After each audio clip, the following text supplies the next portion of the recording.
চট্টগ্রাম শহরে 70 ভাগ জলাবদ্ধতা আমরা কমিয়েছি, 30 ভাগ জলাবদ্ধতা রয়ে গেছে। আমি আজকে কয়েকটা অনলাইনে দেখলাম, তারা বলতে চাচ্ছে নালা এবং খালের জন্য যে 45 কোটি টাকা দেওয়া হয়েছে, অলরেডি তো সব চলে গেছে, টাকা ঢুকে এখন কাজটা আসছে, অ্যাওয়ার্ড তো সব ময়লা হয়ে গেছে। তা আপনাদের ফার্স্ট এটা আমি জানাচ্ছি, নালার কাজ এখন আমরা শুরু করি নাই, কাছেই টাকাটা সব ইনট্যাক্ট আছে আর কি। এখনো নালার কাজ এখনই শুরু করছি আমি আসলে এটা আল্লাহর ইচ্ছা যে আমরা আগের থেকে দিই নেই, এটা একটা পরিস্থিতি সৃষ্টি হয়েছে। এখন নালাতে প্রচুর ময়লা, কাজে যাদেরকে কাজটা দেবে এদের বোধহয় যে অ্যামাউন্ট দেওয়া হচ্ছে এর চেয়ে বেশি লাগতে পারে। তো কাজে চিন্তার কিছু নেই আর কি, টাকাটা আমাদের কাছে রয়ে গেছে, কাজ শুরু করছি মাত্র। আমি 700 ড্রেন আমরা দিচ্ছি নালা। আমরা জানেন আমাদের 1600 কিলোমিটার এখানে নালা আছে, 1600 কিলোমিটার। তো এই 1600 কিলোমিটার ড্রেন আমরা ওয়ার্ড ওয়াইজ 700টি এখন আইডেন্টিফাই করেছি, যেগুলো আমাদের করা লাগবে। আর আমাদের এর বাইরে যেটা খাল আছে, খাল তো আপনারা জানেন চট্টগ্রাম শহরে 130টি খাল আছে, তার মধ্যে 36টা খাল আপনার চট্টগ্রাম উন্নয়ন কর্তৃপক্ষ 34th ব্রিগেড আর্মি ইঞ্জিনিয়ারিং করছে। আমরা একটা করেছি, সেটা 12পাড়া খাল, সেটা শেষ হয়ে গেছে। আর 40টা খাল আমরা বিভিন্ন জায়গায়, যেগুলো যে বলছেন যে পানি জমা আছে, পানি উঠেছে, সেগুলো আমরা কিন্তু বারবার একটা কথা বলেছি, চট্টগ্রাম শহরে 70 ভাগ জলাবদ্ধতা আমরা কমিয়েছি, 30 ভাগ জলাবদ্ধতা রয়ে গেছে। এই 30 ভাগ জলাবদ্ধতার ওই পয়েন্টগুলো আছে, বিশেষ করে আপনি যে চানগাঁওর কথা বলছেন, আপনি যে মোহরার কথা বলছেন, যে জায়গায় মাননীয় মন্ত্রী সহ আমরা গিয়েছিলাম, সেখানে দেখেন ডোমকাল আছে, সেখানে কৃষ্ণাখাল রয়েছে। কাজে ডোমকাল, কৃষ্ণাখাল এগুলি কিন্তু আমরা আমাদের ডিপিপির মধ্যে আমরা নিয়ে এসেছি। এর বাইরে 3 নং ওয়ার্ডে আপনার যেখানে ওয়াজেদিয়া, চালিকাতলি, হাজিপাড়া, হাজিরপুল যেখানে প্রবলেম আছে, সেখানে একটা খাল আছে উত্তরাখাল। উত্তরাখালটা কিন্তু আর্মি করছে, আপনি দেখেছেন, ওই কাজটা এখনো শেষ হয়নি। যেখানে যেখানে কাজগুলো শেষ হয়নি সেখানে সমস্যাটা হয়েছে, এটা কাজ শেষ হয়ে যাবে। এটা কাজ শেষ হয়নি একমাত্র কারণ হচ্ছে মাঝখানে যে হঠাৎ করে বৃষ্টি হয়েছিল, বৈশাখী বৃষ্টি, সেটার কারণে গিয়ে তারা বাঁধগুলো খুলে দিয়েছে। এখন আবার নতুন করে বর্ষাকালের পরে তারা কাজগুলো শুরু করবে। তাহলে ওই উত্তরাখালটা যদি হয়ে যায়, আমি কালকে সেটা আমি পরিদর্শন করেছি, তেমনি ক্লিন তারা করছে, কিন্তু আলটিমেটলি রিটেইনিং ওয়াল দিয়ে আরো ডিপ করে কাজ করা, সেটাতে একটু সময় লাগবে, বর্ষার পরে করতে পারবে। কাজে ওই উত্তরাখালটা যদি হয়ে যায়, ওইখানে আবার একটা শীতল ঝর্ণা খাল আছে, ওই শীতল ঝর্ণা খালটাও কিন্তু আমরা ডিপিপির মধ্যে আনছি। কাজে 3টা খাল আমরা ওই সাইডে আনছি, চানগাঁও, মোহরা, 3 নং, পাঁচলাইশ ওয়ার্ড যেটা আছে। তাহলে এই 3টা ওয়ার্ডে আমাদের খাল থাকবে।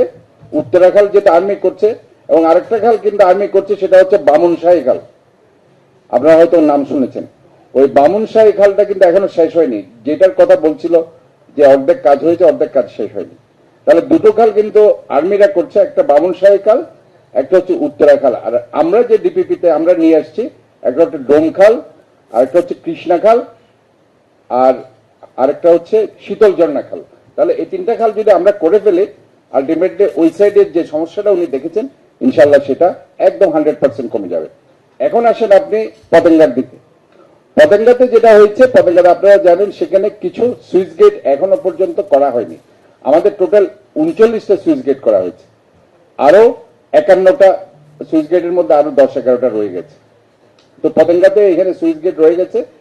আরেকটা জিনিস আপনাদের বলছি, যে পতেঙ্গাতে একটা গুপ্তা খাল, ওই গুপ্তা খালটা আমরা, আপনারা জানেন, আমরা সেটা ডিপিপির মধ্যে আনছি। সেই গুপ্তা খালটা একটা স্টেজে বাংলাদেশ এয়ারফোর্স যে বেসটা আছে, সেখানে খালটা কিন্তু আর কন্টিনিউ করেনি, তারা সেখানে একটা অবস্ট্রাকশন দিয়ে রেখেছে।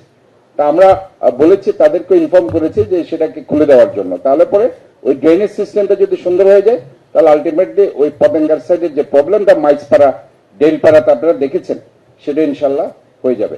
আরেকটা যে সমস্যাটা আপনার চকবাজারে, যেটা কাতালগঞ্জে, সেটার যে সমস্যা, সেটা হচ্ছে আপনার হিজরা খালের কাজ চলছে।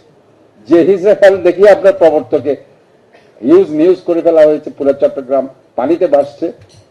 168 বর্গ মাইলের মাত্র 1 বর্গ মাইল এরিয়া এটা তখন পানিতে ছিল। তো এটা আসলে এখন আপনারা দেখেন প্রবর্তকের মোড়ে পানি নেই। কেন পানি নেই? যেহেতু বাঁধগুলো খুলে দিয়েছে, আর এখানে এবার এত বৃষ্টির মধ্যে পানি উঠে নেই। এখন যে সমস্যাটা, সেটা হচ্ছে আপনার কাতালগঞ্জ আপনার ওই কাতালগঞ্জ এরিয়াতে যেহেতু হিজরাখালের কাজ আরো 50% বাকি রয়ে গেছে, ওটাও যদি আপনার শেষ হয়ে যায়, চকবাজার কাতালগঞ্জ থেকে আপনার সেটা কাপাসগোলা হয়ে চকবাজার হয়ে ফুলতলা পর্যন্ত ওটা আপনার রিটেনিং ওয়াল দিয়ে যখন ডিপ করে ফেলা হবে, ওই পানিটা তখন ড্রেন হয়ে যাবে। কাজে কাতালগঞ্জের প্রবলেমটাও থাকবে না। সেটাও আর্মিরা করছে, ইনশাআল্লাহ তারা বর্ষার পরে সেটা ধরবে। 4 মাস তাদের কাজ বাকি আছে। এই গেল আপনার কাতালগঞ্জ। এখন আসেন আপনি আগ্রাবাদ কমার্শিয়াল এরিয়া।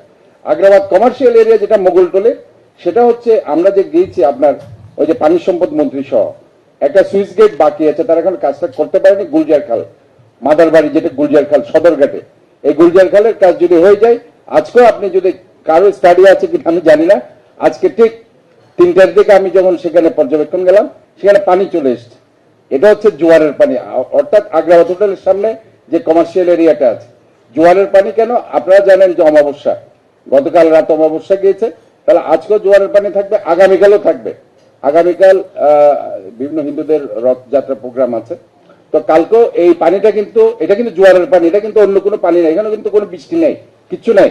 তাহলে ওই 3টার দিকে পানিটা কেন আসছে? এটা জোয়ারের কারণে আসছে। এটা আপনাদেরকে আমি এক্সপ্লেন করছি। তো এটা কালকেও আসতে পারে। কোথায়? ওই যে যেহেতু গুলজার খালে আপনার সুইচ গেট দেওয়া হয়নি, সেজন্য এই পানিটা এখানে আসছে। তো আলটিমেটলি 2 দিন পর সেটা আর থাকবে না। আরেকটা হচ্ছে যেটা আপনার সবচেয়ে রামপুরা খাল, সেটা আর্মিরা করছে। আজব বাহার খাল, যেটা 25 নং ওয়ার্ড, সেটা ম্যাক্সিমাম কাজ হয়ে গেছে, আর 25% কাজ বাকি আছে, সেটা বর্ষার পর তারা সেটা শেষ করে দেবে।